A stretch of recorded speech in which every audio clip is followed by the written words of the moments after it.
سلام آقا، دور گردان.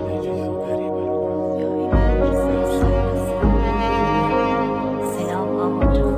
ای جان آقا جان، چشم نظری به دوباره آمدم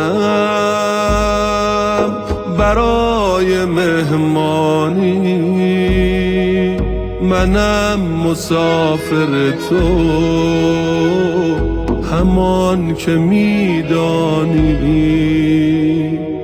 چه با نگاه و سکوت، چه گریه و فریاد تو را صدا زدم کنار گوهرشاد. قسم به عزت خدا فقط تویی گره گشا، سلام امام رضا ای آخرین پناه ما، منم غریب آشنا، سلام امام رضا، سلام امام رضا.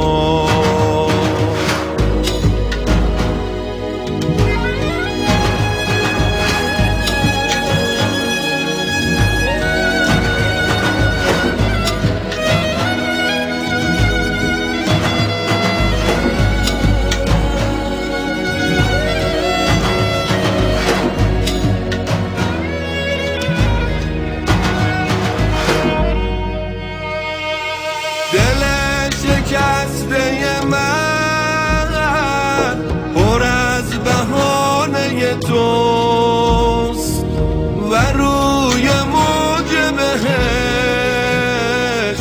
نقار خانه توست. گرفتم آرام شبیه آهویت، کبوتران پری دعای من سویت. لعنت بر اول، لعنت بر ثانی، لعنت بر قنفذ ملعون جانی، بر ابو سفیان، بر آل مروان، بر زجر خولی شمر و ساربان، بر ابن ملجم.